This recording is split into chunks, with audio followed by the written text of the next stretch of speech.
We've all been there, right? Stuck in a conversation that just goes in circles, leaving you feeling totally frustrated and completely unheard.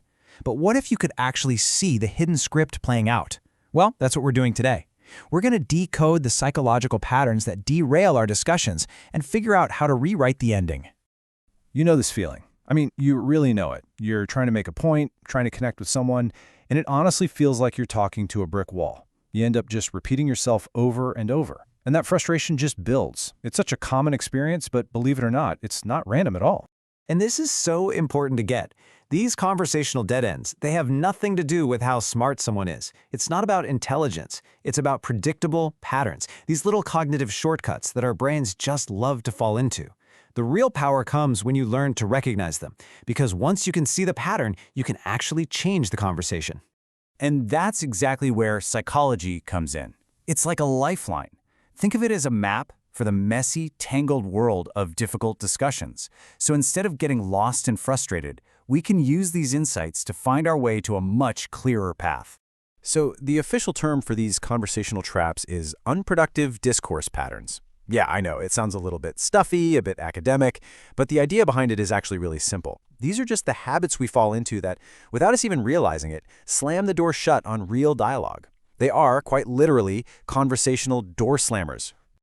Okay, so how do you actually spot them in the wild? We're going to break down 3 of the most common red flags you can look for. Think of these as little signposts that warn you when a conversation might be heading off a cliff. First up is a big one, black and white thinking. This is a mental shortcut where all the complexity of a situation just gets flattened. Everything has to be forced into one of 2 boxes. It's either all good or all bad, a complete success or a total failure. And that messy, complicated, and frankly more truthful gray area in the middle, it just completely vanishes. And this slide just lays it out so perfectly. You see on the left, saying this has complex factors is like an invitation. It opens the door to explore.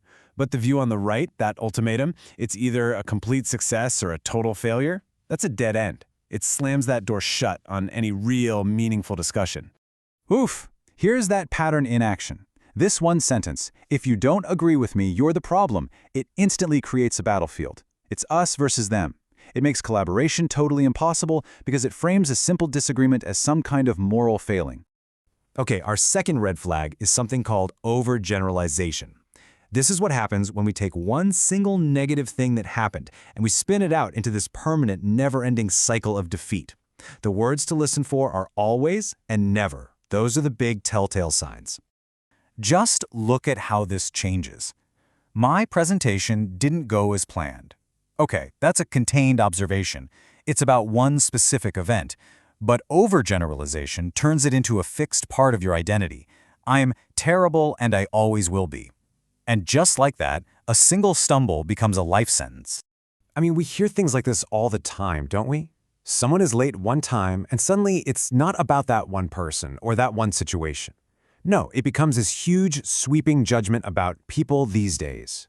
A single data point is being used to prove a massive and totally unfair negative conclusion. And our third and final flag is a really subtle one, but it is so powerful. It's called emotional reasoning. This is basically the flawed logic of, I feel it, therefore it must be true. It's when we mistake our internal, subjective feelings for external, objective reality. This difference is absolutely critical. A productive, healthy response treats a feeling as a signal. I feel anxious. I should probably figure out why. It's all about curiosity. But emotional reasoning treats that exact same feeling as proof. I feel anxious, therefore this project is doomed. It's a leap of faith that just bypasses all the actual facts. And this quote just captures it perfectly, doesn't it? It's the outright rejection of objective data in favor of a gut feeling. As soon as someone says, I just have a bad feeling, you can bet that logic and evidence have pretty much been kicked out of the room, making any true understanding just about impossible. So, spotting these red flags is a total game changer. But you know, recognition is only half the battle. So now we're going to shift from just diagnosing the problem to taking action. How do we turn this awareness into resolution? And how do we turn these frustrating moments into real opportunities? Now, before we get into any specific tactics, there's a fundamental mindset shift that has to happen. If you go into a conversation trying to win, you're going to set off all these unproductive patterns in everyone. But if your goal is just to understand, well, the entire dynamic of the conversation changes. So what can you actually do? It really boils down to three things. First, spot the pattern.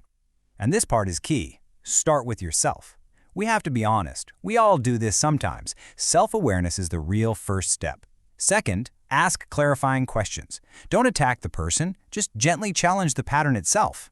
Get curious instead of combative. So when you hear that black and white thinking, you could ask something like, is there any gray area here? For an overgeneralization, maybe try, is it always like that? See? These questions aren't attacks, they're invitations to come back to a more nuanced discussion. And third, and this one is crucial, know when to disengage. You simply cannot force someone to have a productive conversation. Sometimes the smartest, most strategic thing you can do for the relationship is to just hit pause and try again later.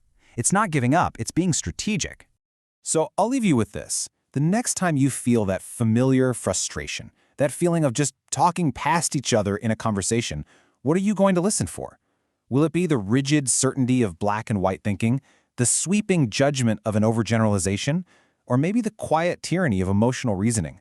Because once you start listening for the pattern, instead of just the words, you're no longer a prisoner of the conversation. You're the one holding the map.